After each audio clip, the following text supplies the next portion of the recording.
Qualquer profissional que presta um serviço intelectual, que não é só o conhecimento técnico dele, mas todo o impacto do que ele vai fazer, vai gerar na vida do cliente dele, é muito difícil, não só para o profissional conseguir tangibilizar aquilo e passar um valor, como também o cliente conseguir enxergar que aquilo não é um serviço, que é muito além de um serviço. Sim. E aí eu trago isso para a parte de vendas, né? Que a importância de você entender como vender o seu serviço e tirar da pecha de serviço. Eu não vendo um serviço, eu não vendo uma ação de divórcio. E aí passa você a entender realmente o que o seu cliente está buscando com aquele divórcio, né? É paz, é liberdade, é resgate, de novo, de uma autoestima. E você, na verdade, no final vende aquilo, né? Segurança, paz. Você vê dessa forma também? Vejo dessa forma, ainda vejo assim, Lisandra, a gente, no caso do direito específico, a gente ainda tem que lidar com um detalhe, né? De certa forma, a nossa profissão está relacionada à busca da justiça. Nós não somos responsáveis, e eu não tenho constrangimento em dizer isso, nós não somos responsáveis por fazer a justiça. Quem vai fazer a justiça é o juiz. Então, eu digo, com 30 anos de profissão, eu não vou perder uma noite de sono diante de uma justiça. Nos incomoda, mas eu perco uma noite de sono se eu entender que o meu trabalho não foi bem feito. Se eu tiver perdido um prazo, se eu tiver me utilizado de uma ferramenta incorreta, e tenho certeza que os advogados que nos assistem vão entender o que eu quero dizer. Mas nós somos muito relacionados a essa busca pela justiça. E aí que vem a confusão em relação ao trabalho do advogado. É um trabalho, é uma atividade que ela precisa ser remunerada, eu tenho que aprender a me colocar, e como você bem disse, eu não estou vendendo exclusivamente um serviço. A gente tem um cliente que ele quer paz, ele quer tranquilidade, ele quer um advogado que sabe que não vai perder prazo, que irá se utilizar das ferramentas corretas, que tem a estratégia correta, e isso é um ponto que eu tenho certeza que nós vamos ter oportunidade de falar aqui. Então, hoje, você que busca um espaço no mercado, você tem que aprender a construir o seu nome. O que eu vou falar pode parecer arrogante, mas é só a título de exemplo.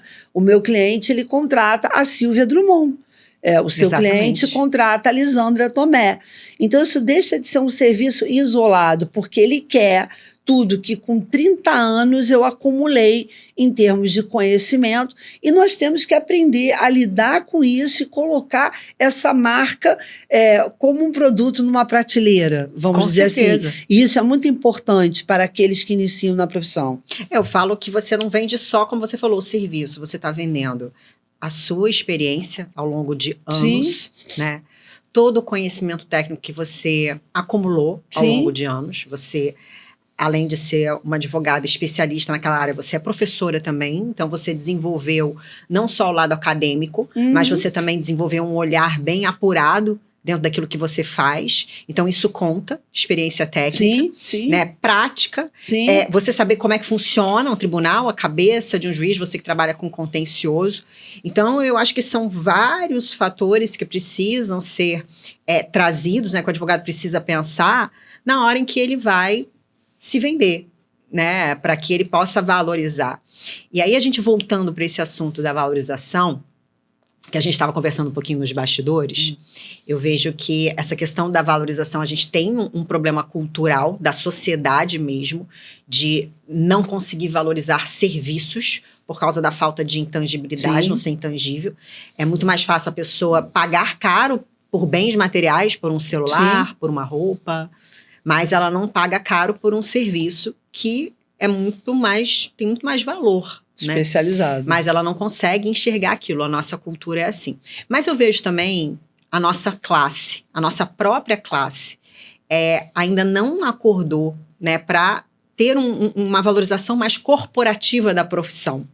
Eu vejo que muitos advogados, eles mesmos se desvalorizam, e isso acaba prejudicando toda a classe. Muitos aviltam honorários para conseguir fechar um cliente, e aí isso prejudica os outros que querem cobrar o valor justo, né? Muitos acabam aviltando também a nossa profissão com... Aí a gente já vem para a parte de propaganda, publicidade, antiética, que acaba prejudicando a imagem do advogado. E lá mesmo, a gente trabalhando agora no Tribunal de Ética, a gente vê muitas muitas atitudes, né, de colegas que acabam denigrindo maculando a profissão. Né? Então eu vejo que acaba sendo também um movimento dos próprios muitos colegas, né, da advocacia que precisa se juntar, se unir mais para trazer essa valorização. Concordo. Que essa fala nossa, Lisandra, ela sirva também para uma conscientização. Assim, eu não canso de dizer, não falem mal do seu colega, não diminua o trabalho do seu colega. Não se preste ao papel de olhar um processo para apontar para aquele potencial cliente, né? O erro do seu colega. Não é assim que nós criamos a autoridade. O senso comum que isso gera é, tá vendo? Nenhum advogado presta mesmo. Então, eu digo que nós consolidamos a nossa advocacia quando você se torna um nome. Silvia, e o que eu faço para ser um nome? Não tem fórmula mágica. É o estudo e a capacitação e, obviamente, onde entra o marketing, é você existir na rede. Né? Não adianta você estudar, você ser capacitado, você ter uma excelente formação e você não está ali na prateleira. Mas não é você diminuindo o trabalho do outro colega, não é você falando mal de outro colega, não é assim, não façam isso. Acho que eu posso dizer, Elisandra, e falar em seu nome, fica um pedido nosso. Eu sempre digo que as críticas, a gente fala, nossa, olha só, essa petição não está bacana, poxa, eu teria ter feito de outro jeito, mas eu não vou falar isso para o cliente. Isso não é a forma que eu conquisto aquele cliente. Como eu disse, a gente conquista o cliente hoje apresentando estratégia. Porque hoje, Lisandra, e talvez aconteça com todo mundo, lá no escritório, quantas vezes os clientes querem trazer coisas prontas, tá? Há umas semanas eu atendi o cliente... Hoje é muito fácil, você vai num chat GPT, você constrói... ele trouxe uma petição inicial pronta. Só trouxe uma inicial pronta, já na primeira consulta. Só que quando eu fui olhar, eu falei, olha só, mas o que você tem que fazer não é isso. O que você tem que fazer no seu caso é isso, isso, isso. Então, onde eu digo, as pessoas falam, a inteligência artificial vai te substituir. Não, ela é meu estagiário.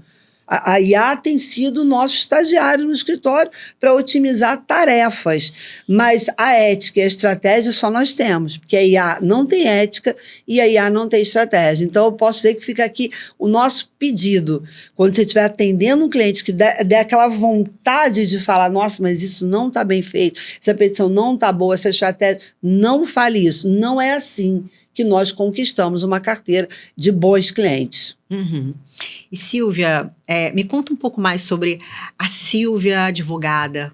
Como é que você conseguiu construir essa carreira sólida, essa carreira de sucesso, esse nome forte, né, Silvia Drummond? Eu não sei dizer se eu começar lá atrás foi bom ou ruim, porque, obviamente, quando eu comecei, não tinha marketing, não tinha Instagram, aliás, não tinha nem Google, tá, gente? Só para vocês situarem, não tinha nada disso. Então, era muito o nome mesmo, a construção do nome. Era outra época. Era outra época. Mas eu posso falar de hoje, porque não adianta a gente ficar, porque no meu tempo, a gente tem que se manter hoje. Eu vejo muito advogado que construiu um nome lá atrás. Hoje mas você fala o nome e acabou, ninguém nem sabe. A nova geração, vamos dizer assim, não sabe nem quem é aquela pessoa. Então, eu posso falar o do hoje, né? Como a gente se mantém hoje. Gente, é preciso estar na rede, isso é fato.